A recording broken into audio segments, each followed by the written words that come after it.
I'm Eric Loy, and welcome to Eric Loy Interviews.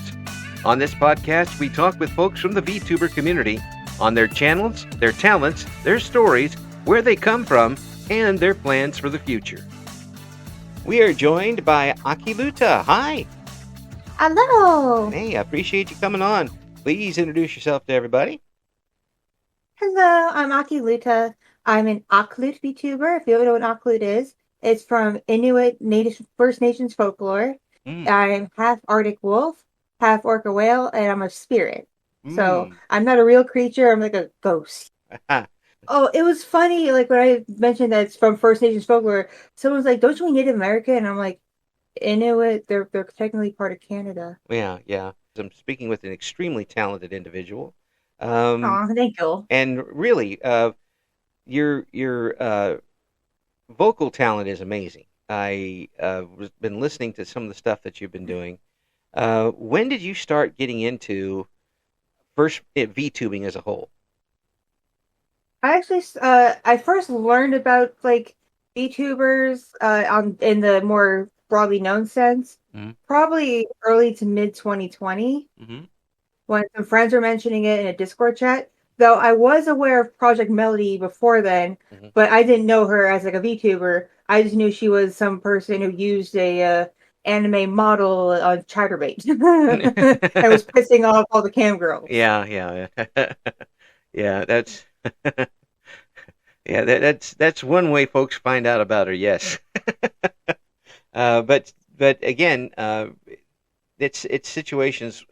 People find out about it in different ways, and obviously you came out a different way than some folks do. Once you did see people using this type of method to entertain folks, what were your thoughts? Well, it came at just the right time because around the time I discovered like that you could be a VTuber, I had a bit of a privacy scare, Mm. and that I have a PO box. Well, I had one. I closed it. I had a PO box for like fan letters and gifts and whatnot, Mm-hmm. and somehow someone sent fan mail directly to my house. Oh, It was that nice fan mail, mind you, yeah, but still, they figured out my house address. yeah. That's not good. And were you um was it a situation where you were in a character at the time, or no any sort of DJs in the old days used to use different on-air names. Were you using a different on-air name? Yes, yes. I was using a different stage name, Uh-huh. one that also tied into my work in the adult industry way back when. Right. So that somebody, in order for somebody to find that, they had to do a deep dive and come up with that information. That had to be pretty extremely scary. Oh yes, especially because I have a family. I'm not by myself, Yeah. so that puts them at risk, and it's the whole hoopla thing. Oh, absolutely. And the kicker is, it was nice. I mean, that's like, were they? Yeah, well, How, wasn't a death threat or anything like that. It was very nice. Like they're like, I really love your content. It's really helped me, et cetera, et cetera. right. And I'm like, well, thank you for the fan mail, but how did you find my house? Yeah. Click the gun like at the point. How'd you find my house? It's that has to really, after going on and getting an audience and getting people to follow you and enjoy what you're doing, to suddenly have that happen, it had to pull a rug right out from under you. It was very, very, very, very scary, very crazy, but I managed to get things situated a bit better. Like I talked to my local post office to make Hmm. sure they knew not to redirect things to my house from the PO box. Yeah. I talked to my local police station Mm. to make sure there was no weird like information leaks or anything. And I paid a service to basically scrub me from all those data sites in case someone figured out my real name. Mm. Even though if you do Google my real name, you don't really find much, which is very good. This would really, this would drive some people away, and to do other things. Were you just determined to keep with it? Well, yeah, for a couple years prior, I was doing regular face cam Twitch streams in the evening Uh-huh. for a more private audience. I didn't publicize my old Twitch channel, Right. but the people that figured it out and found me, they're like my little Twitch fam. Mm-hmm. And about 5 or 6 nights a week, I'd go on for a couple hours and just, chit chat, play some casual games. Because back then I was streaming from a laptop. I did not have the setup I have now, so I can only do so much. Wow. And with And so I never was afraid of showing my face because obviously there's people who know what I look like. mm-hmm. But after that, I'm like, okay, I need to take some more steps to make my life more private. VTubing sounds like a great way to do it. Well, it does. It gives you a chance to be yourself and not be yourself at the same time. It's you're not. Some people say that folks are hiding behind it, and I don't think that's always the case at all. I think they're in many ways when people are taking going on behind these avatars, they actually show a little more of themselves than they would normally. Definitely, because when you are using a virtual avatar, especially nowadays in VTubing, to stand out, you really got to let your personality and personal talent shine, Mm-hmm. and to stand out from the crowd and not blend in. Mm-hmm. Yeah. Because I hate to say it, like no one's truly original with creating a character. You're going to draw influence from somewhere that someone else may also draw influence from. So to stand out, you can't just look different. You have to like act different and do different things. Yeah. They're the same character except they're blue instead of orange. That's that's the difference. But it and it's the reason why people keep coming back is because of the individual's talent and the individual's personality. That alone scares some people off. Have you always been somebody who has been open enough to share your personality with people? Uh, Very much so. Not as much when I was younger, Mm-hmm. but as I started becoming an online content creator, because my background is actually in adult work Mm-hmm. prior to stuff like OnlyFans, like Mm-hmm. old school, if you know what I mean. Right, right. But the in taking that to the next level and going along with technology, was that an easy transition for you? It took a little figuring out, especially finding like the right software and the right hardware. Like the first 6 months, I'd say, I was doing VTuber streams. I was doing it from a new laptop I got, like a new basic model gaming laptop. Mm-hmm. But I learned after 6 months, this is not going to cut it for doing really good streams. I need a desktop. Mm-hmm. Mm-hmm. And especially if you're doing for that type of audience, my guess is that they want the best quality possible. Am I wrong on that?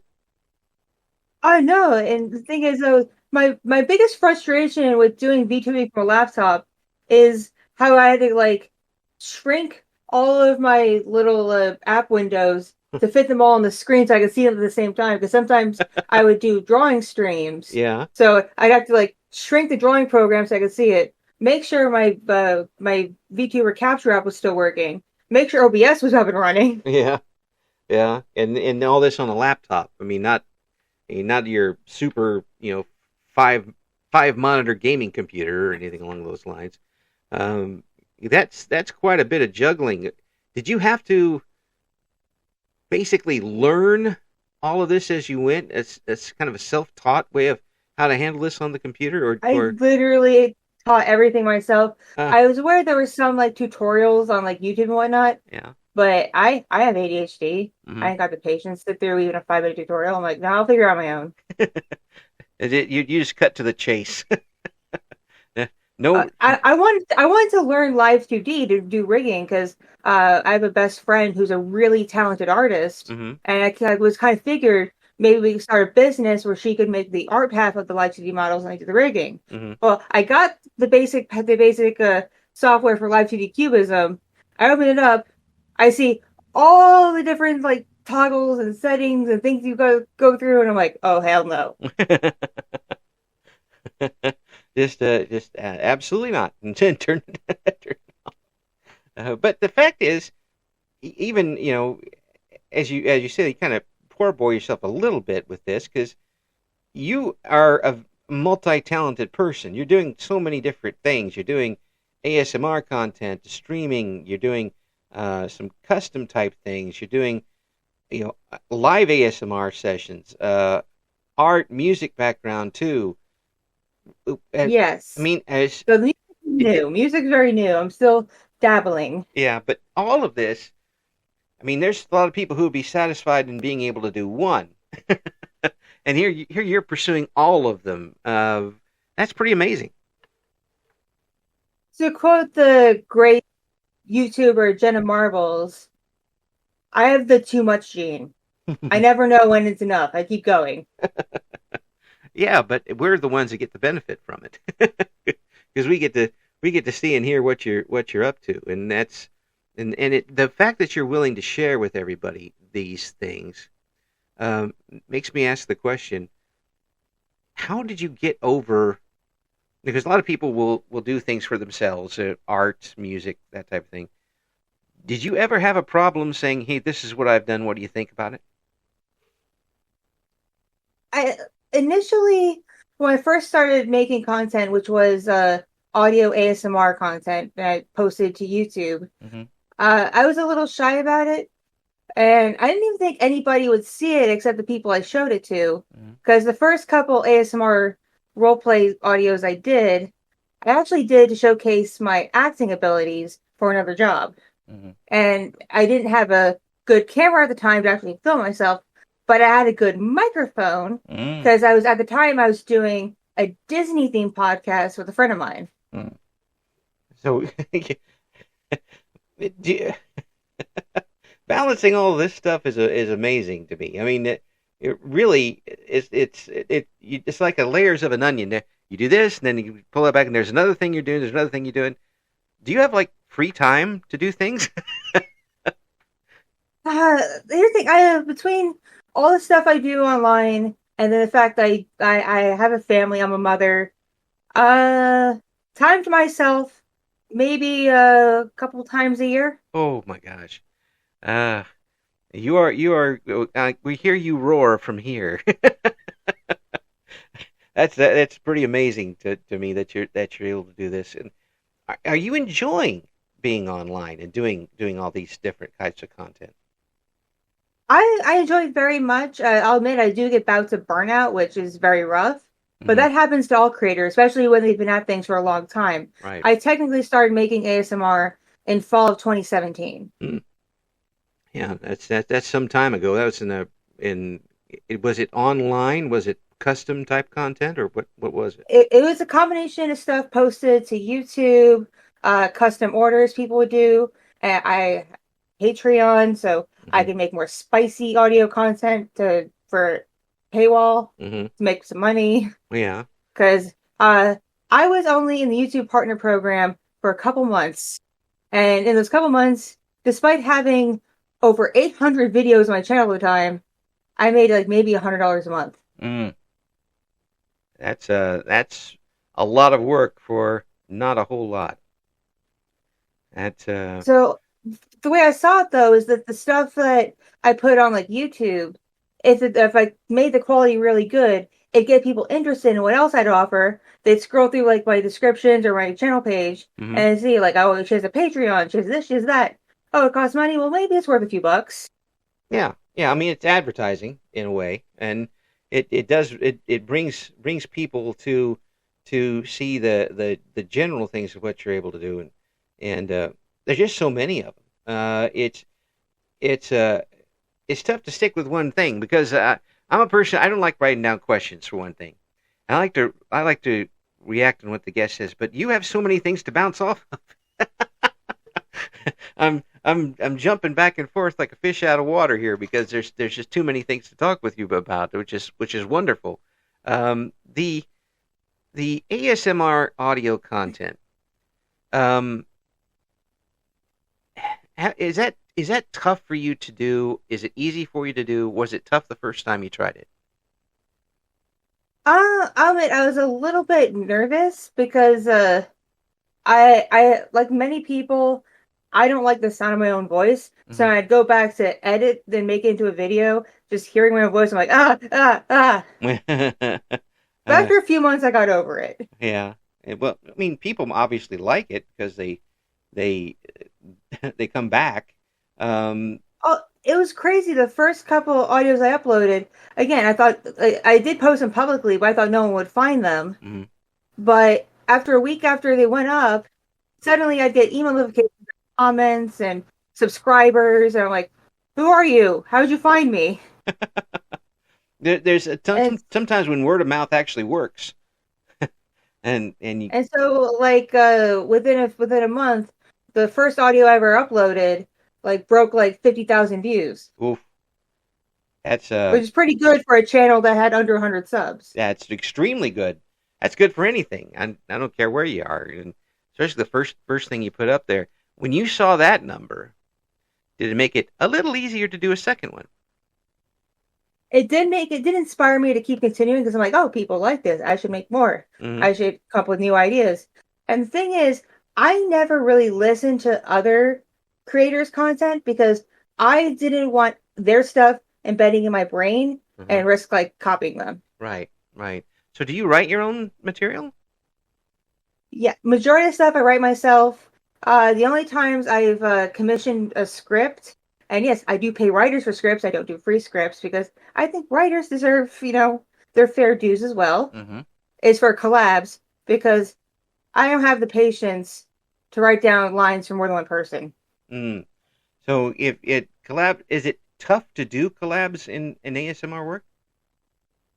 The editing is where it gets you Mm. because you have to like cut out each individual line from the audio track and go and like place them in the right spot. So it sounds like you're having a conversation with a person because we're not recording at the same time like you and I are right now. Right. They record their stuff on a separate file. So I have to like go like splice everything together and that takes hours Oh yeah. over the course of days. Yeah, and folks who aren't as old as the hills like I am, back in the old days, we did this with audio tape and instead of computers, and that literally took razor blades and tape to do. And when you mess that up, you plain just messed it all up. That's all there was to it. However, it still doesn't make it any quicker to do. And also, too, this, Funny you mentioned tape. yeah. I used to do that with video because Mm. I was a film major in college. Oh, oh my gosh. So you did you have to handle that inch and a half tape that in the TV classes? Yep, because they figured even though this was, the late 2000s, early 2010s, Hmm. they still felt that we had to learn the old school way of doing things to appreciate the new technology. Did it work? Yes. Thank I was you. like, thank you, Lord, for Final Cut on Apple. Thank you, because my school did Mac, not PC. Oh, it was it was it was a time. I'll tell you, it was very interesting. Today you can do a lot of things with just pointing and clicking or hitting a particular keyboard. It does make Heck, audio a you lot can do easier. stuff on your phone now. Oh yeah. I have an app for video editing on my phone that's almost as good as a basic $50 piece of software for editing get for your computer. That's scary. That's scary. And of course, when I first started doing radio, a lot of the phones were still rotary dials, so that tells you a little bit how old I am. Uh, Ask a kid about that, and they won't know what you're talking about. Uh, the the audio editing for that, since you're doing it from two different places, is it really tough to get the equalization right and the sound to work like you were in the same room or however you're trying to do a collaboration? Couple collabs kind of sound you can kind of tell we're not in the same place Mm-hmm. because unfortunately people have different quality mics, different quality recording software, Right. and this might get me a lot of hate. I don't like Audacity or whatever it's called now for recording audio. Yeah. It has issues. It. It does, decrease the quality of your recordings. Mm, yeah. It does, and I use it because one, I'm cheap. Two, it's a lot like the last audio things we did on the computer's last radio station I worked at. So I have excuses, most of which I'm cheap. Yeah, But the yeah. I don't fault people for using it. I just warn people saying it's like the audio quality is not going to sound as good as mine because uh, I worked. I'm disabled now. I'm not going to go into detail about that. Mhm, But before I got diagnosed with disability, I worked for a local TV station. mhm. And through my boss there, I got access to professional level software for audio, video, photo editing, art, you name it. Cool. That's great if you're able to get it that way. That's for sure. Unfortunately, the radio station I worked for was too cheap for that. So, eh, Oh, I thought my boss wouldn't go for it, but he's like, you do so much for the company. Here, if you want to work from home, here's some keys. You can get the software. I'm like, oh, thank you, boss. oh man, no. So you already had the toys to play with a little bit to to to do it and got the upgrades from there. But there are much better ways. There are a lot of things a person can do just to make their audio better that you can do without getting a whole lot of software, like sound baffling. Um, don't stand in front of a window while you're doing doing recording because that's really terrible. The sound bounces off weird. Um, and just a good microphone makes a big difference too. And I'd say when it comes to, preventing echo, Mhm. you don't have to invest in a booth or those foam pads that will destroy the paint on your walls if you don't glue them on right. Right. Pillows. Yeah. Pillows are your friend. Yeah. Pillows will work, and there are people who record music in their closet, and where it's you get a little cleaner thing. It's there's all sorts of different ways to do it. You can do it this expensive way if you want, but I like money. I like keeping mine. Uh, but the Same. yeah, the fact is that you're able to keep doing this even though you have suffered a disability. What would you be doing if you didn't have this ability to go online and do these things? If it was say 20 years ago where we didn't have this type of software active.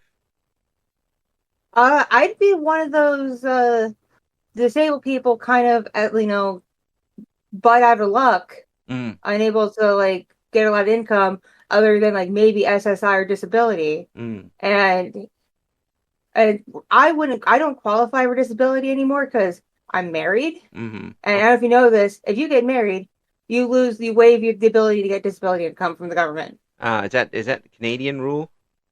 That's American. American? Oh, geez. I live in America. Oh, okay. Well, I say it's very tough to get in the first place, and then pretty easy to lose if things don't turn your way. Oh yes, I have my friend who's the artist. She was on disability for a while, and if they caught wind of her having more than the uh maximum amount that they said she could have in her bank account, they'd cut all her funding. Yep, yep, yep. That's true. That's true. It's people have to be in somebody else's shoes to realize what's going on. That doesn't happen a lot these days. Um, and thank One one thing I tell people is you are you're 10 steps more likely to joining the disabled crowd than becoming a billionaire. oh yeah. All it takes is one accident or one bout of a bad illness and Hmm. you're doomed. Oh yeah, absolutely, absolutely. And people lose sight of a lot of different things, and one of the things that we don't have a whole lot of is empathy. Um, these days, we could use a little more of it everywhere, and hopefully, before I'm done, maybe we'll see a little more from the next generation than mine. I'll say that for a little bit, but the ability that you have to use your voice to create these types of things. Um, when did you realize that you were a good storyteller? About a couple months into my original YouTube channel, when I was getting dozens to 100 comments on like every upload, Hmm. and I'm like, people really like this, and because very early on I started making audios that kind of connected to each other that weren't just one-offs. Oh, okay, yeah. they're told an ongoing story, and people really like that. They're like, "Oh, when's the next episode coming out?" Mm, that's cool. And so we add writer to all of the other things that you're able to do. And I don't even write scripts for them. I write outlines of like the beats I want to hit, Uh, but everything else is improv and ad lib. oh my gosh.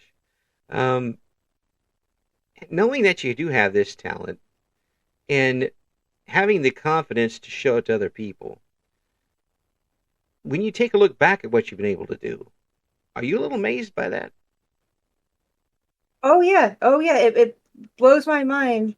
Like if I told like college age me what I'd be doing in like my late 20s to early 30s, she'd be like, "Ain't no way, no shot."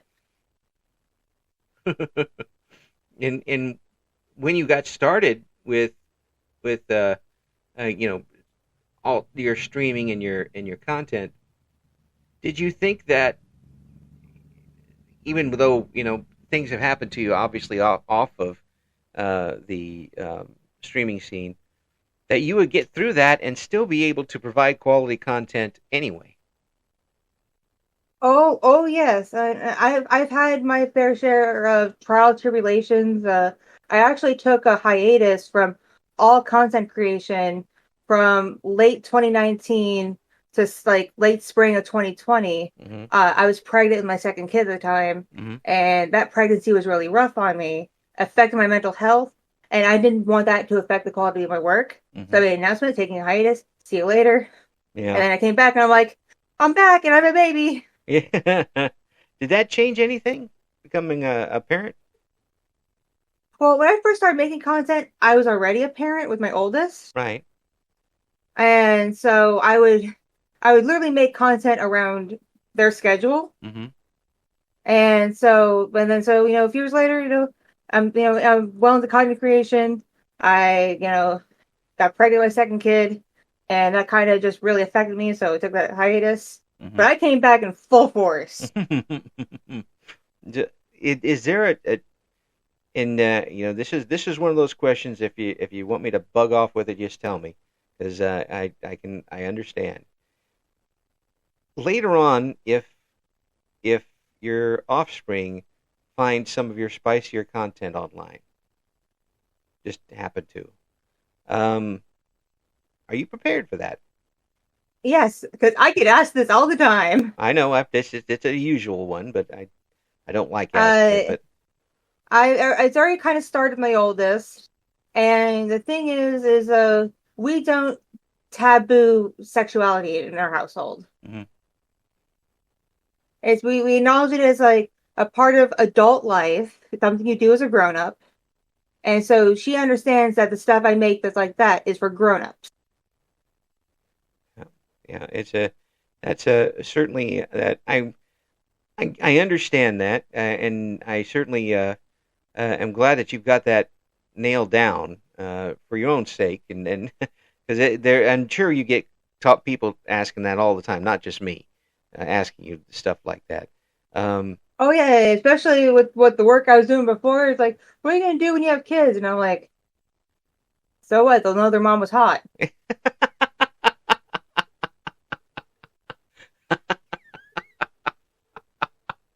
It's like what else do you think? It's like yeah, that's brilliant. kids are born now like in the internet practically. Yeah, They're gonna find things. yeah, they are, and that's the thing that people need to realize is when you put it out there and you think it's record that thinks it's gone, then it might show up 10 years later. You never know. And it things out there tend to float up when you least expect it. But you have so many things out here that are quality.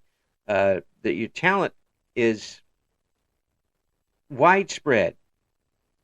When you were younger, did you get any idea that you were this talented a person?